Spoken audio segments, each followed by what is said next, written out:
नमस्कार। मैं आप सबकी काजल मंगलमुखी।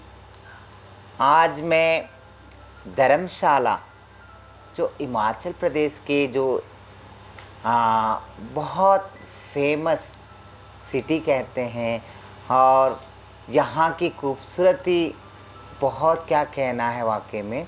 तो मैं वहाँ आई हूँ जो वहाँ की जो हमारा किन्नर समुदाय की तरफ से, जो मंगलमुखी समुदाय की तरफ से जिनको नायक कहलाया जाते हैं, वहाँ के नायक धर्मशाला और कांगड़ा के नायक रोज़ा राणा जी, मैं उनसे मिलने आई हूँ और मैं उनके साथ में कुछ हमारे किन्नरों को लेके, मंगलमुखी को लेके जो कुछ इतिहास कुछ लोगों को पता है और कुछ लोगों को नहीं पता है। आइए। मैं रोज़ा राणा डिस्ट्रिक्ट कांगड़ा से चेला कांता माई की वुमेन सेल की प्रधान सोशल वर्कर। आपने क्या कहा कि वे इन किन्नरों के इतिहास के बारे में? हाँ जी, हाँ जी। ये शिव महापुराण से शुरू हुए हैं। अच्छा। हाँ, शिव महापुराण से शुरू होके हाँ जी। फिर जो है रामायण में हाँ जी। हम जो है 3 टुकड़ियों में बटे हैं किन्नर। हाँ जी। एक तो विष्णु के वंशज हैं, हाँ जी। एक विषम पितामह के वंशज है, जो आगे शिखंडी का इतिहास चला। हाँ अगर विषम पितामह नहीं होते तो शिखंडी नहीं आता। हाँ जी। हाँ जी। फिर रामायण युग से, रामायण युग से जब अहल्या थी उनके इंद्र के वंशज से। हाँ जी। हाँ जी, 3 उनसे है। अच्छा। हाँ अच्छा। जी। तो एक तो जो समुद्र मंथन के टाइम पे जो श्री हरि भगवान ने जो मोहिनी के रूप लिए थे, जो पहले मुझे लगता है कि वहीं से शुरू हुआ नहीं, था। वहाँ से शुरू नहीं हुआ। हाँ जी। हाँ जी। पहले जो शुरू हुआ हाँ जी। समुद्र मंथन बाद में होता है। हाँ जी। जो भस्मासुर होते हैं हाँ जी। और रावण से भी ज्यादा तपस्वी थे। अच्छा अच्छा। रावण से भी ज्यादा तपस्वी थे। हाँ। तो उन्होंने जो है रावण की बहुत सदियों तक तपस्या की, एक पाँव में खड़े होके सदियों तक तपस्या की उन्होंने। उसके बाद जब उन्होंने भोलेनाथ जी ने कहा कि आपको क्या वर मांगो, क्या चाहिए, तो भोलेनाथ जी वो कहते हैं भस्मासुर कि मुझे ऐसा कड़ा दो जो मैं जिसके सिर पे भी रखूँ भस्म हो जाए। फिर उसके बाद क्या हुआ, भोलेनाथ ने तो भोले थे, उन्होंने आशीर्वाद दे दिया। अब जो भस्मासुर राक्षस है, जो राक्षस जैसी सोच होनी, जो नॉर्मल है नॉर्मल जैसी सोच होनी, है ना। जैसे इंसान की जाति कुछ भी नहीं है, इंसान का ईमान है सबसे बड़ा। तो फिर वो ऐसी सोचती। उन्होंने कहा भोलेनाथ जी आपने मुझे आशीर्वाद तो दे दिया, पहले मैं आपको आपके सिर पे ऊपर हाथ रख के देखता हूँ कि हाँ सचमुच भस्म होते हो कि नहीं होते हैं। वो तो सच्ची बात थी। उनको एक राक्षसों को यकीन नहीं था कि भोलेनाथ जी क्या थे। अच्छा। उसके बाद क्या हुआ, भोलेनाथ जी भाग गए, भागते गए, सदियों तक भागते रहे, थक गए, गुफा में छिप गए। तो जो पार्वती थे वो उनके मोहिनी के पास आए। हाँ जी। ये विष्णु जी के पास आए, सॉरी, कि ऐसे ऐसे करके भी आप कुछ करो। तो विष्णु भगवान ने फर्स्ट जो है मोहिनी रूप धारण किया, और ऐसा मोहिनी रूप धारण किया जो हमारे किन्नरों में ऐसे ऐसे किन्नर भी हैं बहुत सुंदर है, जो मोहिनी रूप है, सच्ची मोहिनी रूप है, जो लोग देख के आकर्षित होते हैं कि हाँ किन्नर भी ऐसे होते हैं, वाह क्या बात है। तो फिर उसके बाद उन्होंने वो लगा कहने, ये अपने रिलेशन के लिए बड़ा कुछ लगे करने। उन्होंने कहा मैं पहले डांस करूँगी, जो मैं हूँ पहले मैं अपनी कला दिखाऊँगी, आप भी मेरे साथ कला दिखाना। वो नाचते गए। तो जो हमारे किन्नरों में अभी रिवाज है ऐसे करके एक्शन मारते हैं, तो उन्होंने ऐसे एक्शन मारा, उन्होंने भी एक्शन मारा, तो वैसे भस्म हो गए। हाँ। उसके बाद जो है भोलेनाथ जी भी उनके मोहिनी के ऊपर आकर्षित हो गए कि वाक्य खूबसूरत है। तो फिर पार्वती जी ने वो किया। फिर शिव भोलेनाथ जी ने अर्धनारीश्वर रूप धारण किया था, और भोलेनाथ जी को जो है किन्नर बहुत पसंद है, इसलिए ये किन्नर बोला जाता है। अच्छा रोजा जी, मुझे ये बताइए, एक आपने एक वर्णन और किया है आपने, जो इंद्र जी की जो वंशज जो तुमने बताया, वो कैसे हमें बताइए। इंद्र के वंशज इसलिए हुए कि इंद्र को तो गौतम ऋषि की जो घरवाली थी गौतमी थी, वो अहल्या था शायद, अहल्या, हाँ, वो बहुत मतलब उनको पसंद थी कि कैसे न कैसे मैं उनके साथ रिलेशन बनाऊं। तो उन्होंने एक दिन क्या चाल चली, इंद्र तो छलिया था, उन्होंने क्या चाल चली, आधी रात को ही सुबह कर दी, मॉर्निंग कर दी। तो गौतम ऋषि जो है अपना कमंडल लेके स्नान करने चले गए, स्नान किया, तपस्या की, सुबह न हुए। वो कह रहे सुबह नहीं हो रही है, क्या बात है। उतने में जो है जो इंद्र है वो विष्णु उनका गौतम ऋषि जी का रूप धारण करके उनके साथ रिलेशन बना लिया। जब गौतम ऋषि जी अंदर आए तो देखे दोनों लेटे हुए हैं। तो गौतम ऋषि जी कहते कि तू इतनी पतिव्रता होके तूने अपनी पतिव्रता भंग की। उसने कहा मुझे नहीं पता, मैंने सोचा आप हैं। तो उन्होंने कहा नहीं, जा तू पत्थर की बन जा। अगर तू सती होगी तो विष्णु जो है, विष्णु से शुरू हुआ था ना इतिहास, विष्णु से खत्म होगा। विष्णु जो है राम रूप में आएंगे, क्योंकि विष्णु किन्नर बन चुके थे पहले, राम रूप में आएंगे और तेरे पाँव लगाएंगे तो ठीक हो जाएगी। और इंद्र को कहा कि जा, जो तूने गलत मेरी बीवी के साथ काम किया तो उसके लायक रहेगा नहीं। और ये इसके जो आते हैं, जो अपना रिलेशन बनाते हैं, वो उसके वंशज हैं। अच्छा, हाँ, दूसरा वंशज। तो मतलब आप समझिएगा जो इंद्र का जो वंशज जो थे वो कौन है, आप अच्छी तरह समझिएगा आप लोग, क्योंकि मुंह खोल के मुझे बताने की कोई लोड़ नहीं, समझदारों को इशारा काफी है। और इसके साथ साथ मैंने तीसरी वर्णन जो है मैं ये कहना चाहती हूँ या ये पूछना चाहती हूँ, आप ये बताएं कि जो अम्बा और अम्बालिका के बारे में जो भीष्म पितामह जी की टाइम पे जब ये तीसरे वर्णन शुरू हुआ था किन्नरों की जो इतिहास के बारे में, आप वो बताइएगा, समझाइएगा। भीष्म पितामह जी थे, अंबिका या शायद अम्बालिका से बहुत अम्बा प्यार और करते, अम्बालिका, उनसे एक दो अंबिका थी शायद, अंबालिका से ना बहुत प्यार करते थे उनसे। वो जब बहुत प्यार करते थे तो उनके जो प्यार करते रिलेशन भी जब होते हैं, लड़का लड़के रिलेशनशिप भी होती है, पर ये है कि उस टाइम सती टाइम थे, उस टाइम कुछ हद तक होती थी।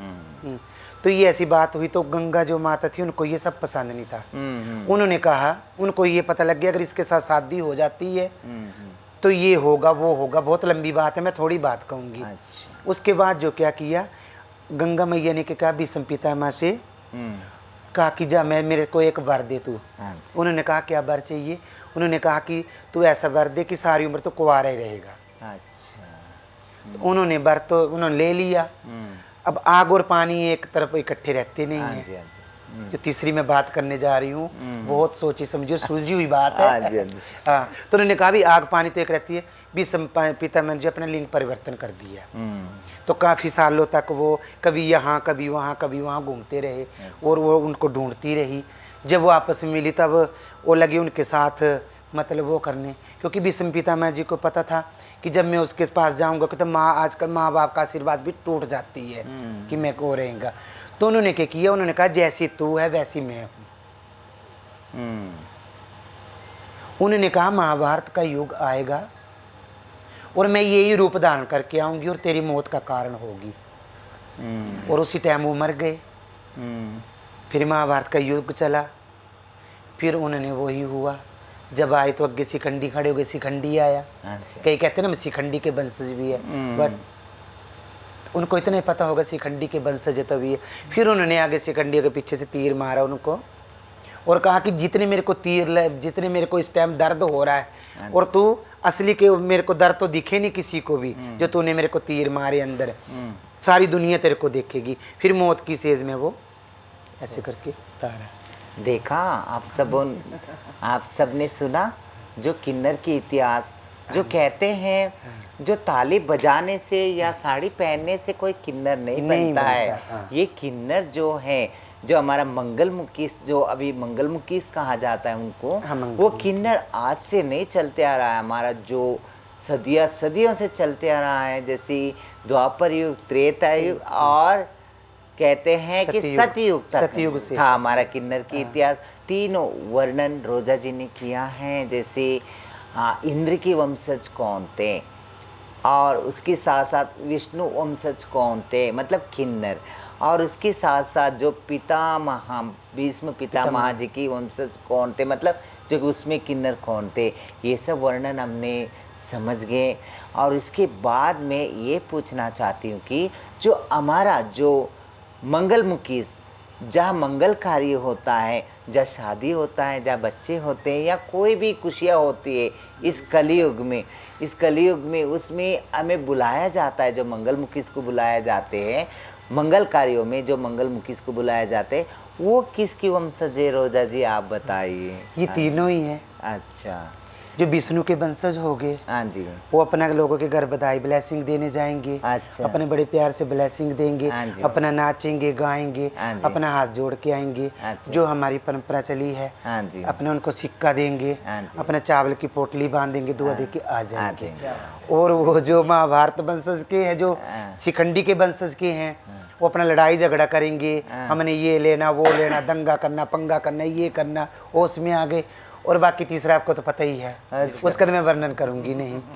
बस तो ये बात है। देखिए, अगर हमने भारत ये हैं, हम भारत में रह रहे हैं, तो क्यों ना हम लोग भी उस सतयुग द्वापर युग त्रेता युग में हम लोग भी मौजूद थे होंगे वहाँ, है ना? क्योंकि हमारा भारत में ये इतिहास हुआ है, तो हम सब भारतीय हैं। जो भारत की इतिहास को हमें समझना जरूरी है, क्योंकि अगर कोई किन्नर गलती करता है, अगर कोई किन्नर कहीं बीच रोड में नंगे होता है या न्यूड होता है, या कोई किन्नर ताली बजा के बहुत बदतमीजियाँ करके अगर कोई कुछ लोगों के साथ जैसी बेहद भी कोई ना कुछ बोलता है, तो सब कहते हैं कि तुम्हारा किन्नर। मगर मैं ये कहती हूँ कि अगर उदाहरण के लिए कोई पुरुष गलती करता है, तो सब पुरुषों को थोड़ी बोलते हैं कि तुम्हारा पुरुष वहाँ गलती कर रहा है, तो उसका नाम लिया जाता है। ये ऐसे फलाना ने वहाँ गलती कर रहा है बोल के। अगर कोई स्त्री कोई गलती करती है, तो पूरे स्त्रियों के ऊपर थोड़ी उंगली उठता है। मैं ये कहती हूँ कि राम जैसे भी पुरुष होते हैं, रावण जैसे सोच वाले भी पुरुष होते हैं, उसमें सोच की फर्क है। और उसमें सीता जैसी सोच वाली भी औरतें होती है, शूर्पणखा जैसी सोच वाली भी औरतें होती है। तो कोई एक औरतें गलती करेगी तो पूरे सब औरतों के ऊपर थोड़ी उंगली उठता है। मैं बात कर रही हूँ, ऐसी यही बात है। मैंने ये किन्नरों के, अगर कोई गलती करेगा तो सब किन्नरों के ऊपर क्यों उंगली उठता है? किन्नरों के लिए मैसेज ये भी है, हाँ जी, कि शिखंडी वाली सोच भी छोड़ो। हाँ जी, शिखंडी वाली सोच भी छोड़ो, इंद्र वाली सोच भी छोड़ो। सब जो है विष्णु वाली सोच बनो। जो विष्णु भगवान है, जिसकी सारी सृष्टि रची हुई है, उसकी सोच पे सब रहो। कुछ भी नहीं होगा, ना लड़ाई होगी ना झगड़ा होगा, कुछ भी नहीं होगा। सही बात है। क्योंकि ये जो है हमारा जजमान जो होते, देखिए आजकल जो बच्चे वाले जो होते हैं, इतनी सब होने के बावजूद भी, इतना बहुत कुछ किन्नरों ने नंगे होके बहुत बदतमीजियाँ करके सब कुछ करने के बावजूद भी हमें हाथ जोड़ते हैं, पैर छूते हैं, क्योंकि हमें इतने दिल से हमें क्योंकि दुआ हम लेना जो चाहते है हैं। उनके आंगन की शोभा है। अच्छा, क्योंकि विष्णु भगवान ने तुलसी जी को आंगन में स्थापित किया था। हाँ जी, वो भी किन्नर थी। हाँ जी, हाँ जी। क्योंकि दुनिया आज पूजा करती है। अच्छा, एक बार और सुनाइएगा। नहीं सुनाइएगा प्लीज। ये भी किन्नर थी। कौन? हाँ, तुलसी माँ। लोग पूजा करते हैं। तो जैसे हमारे किन्नरों में शादी होती है, जैसे हमारे किन्नरों में शादी होती है, एक किन्नर दूल्हा बनता है, एक किन्नर दुल्हन बनती है। ये तुलसी से प्रथा चली हुई है, क्योंकि ऐसे मजाक के लिए तुलसी बनते हैं और दोनों को आपस में होता है। सही बात। तो कृष्ण भगवान जो विष्णु थे, जब उन्होंने अवतार लिया कृष्ण भगवान जी का, तो वो भी जो तुलसी को थे, किन्नर को अपने आंगन तक ही ले जा पाए थे, अंदर तक नहीं लेके आए थे। क्योंकि उन्होंने कहा था, अंदर में तो माँ, घर में तो माँ बाहर तो होता है, कभी लोक जोक होती है, आप हमारे आंगन की शोभा है। तो किन्नरों को मैं ये संदेश देना चाहती हूँ कि ये सब महाभारत छोड़ो, महाभारत युग छोड़ो, ये सब छोड़ो, एक तुलसी बनो और लोगों के आंगन की शोभा बनो। क्या बात है। आजकल जजमान ये भी कहते हैं, तुम तो हमारे आंगन की तुलसी हो। हाँ, एक जन ने मुझे 100 बार सुनी गई। हाँ, मैंने इस बात की मैंने रिसर्च करी, मैं अपने आप को, आज उसका सत्य बाहर निकला आपकी। क्योंकि ये तुलसी जो थी, जब उसके मतलब पति का ये हुआ वो हुआ, तो विष्णु ने तो रूप धारण कराया था तुलसी को। मतलब जो कई बातें ऐसी होती है, कई बातें जो होती है हर चीज में नहीं लिखी होती है। तो वो जब तक वो उसकी हाथ में माला होती, तो उसका जो पति था वो नहीं मरता। लेकिन विष्णु भगवान आगे गए और उन्होंने बताया कि मेरा ही रूप है तू, और ये सब छोड़ दे, तू किन्नर है। उसने माला छोड़ दी, ये तो बता दिया कि तेरा पति ये है, मैं हूँ, ये है, ये सब बातें तो मतलब झूठ है। फिर उसने छोड़ दिया, उसी टाइम वो खत्म, मर गया। वो मर गए थे ना, वो तुलसी के जो पति थे। ये बस यहीं से शुरू होती है। आज लोग घर में पूजा करते हैं। जब दूल्हा दुल्हन होती है, किन्नर बनाते हैं, बड़ा कुछ बनाते हैं, गणेश जी रखते हैं, किन्नर बनाते हैं, हर जगह किन्नरों की पूजा होती है। लेकिन लोगों को नॉलेज नहीं है कि किन्नर क्या चीज़ है। अच्छा, विष्णु की पूजा करती है तो इसमें किन्नर की पूजा होती है। अभी तक तो मैंने किन्नर के इतिहास के बारे में, मतलब मंगलमुखी के इतिहास के बारे में हमने चर्चा की इनके साथ, रोजा जी के साथ। तो मैं एक सवाल और पूछना चाहती हूँ, ये जो हमने एक मंगलमुखी मंडल, तो मंगलमुखी मंडल इसी का एक रूपांतरण है।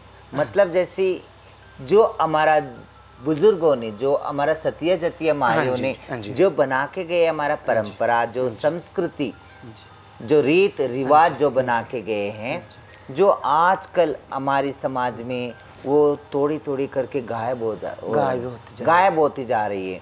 मगर उसको हमने मंगलमुखी मंडल के जरिए हमने एक सब किन्नर को एक छत के नीचे एकजुट करके, एक संगठन करके, ताकि इसमें हमारा परंपरा को भी बचाना है और उसके साथ साथ जो इससे ज़्यादा, जो परंपरा से ज़्यादा जो हमारा जो जजमान, जो जिन्होंने हमें इतनी सम्मान की दे के और रिस्पेक्ट दे के हमारे पैर छू के हमें बुलाते हैं मंगलकारी में, हमें पेट भर के रोटी देते हैं, तन भर के कपड़ा देते हैं और सबसे ज़्यादा मन भर के प्यार देते हैं।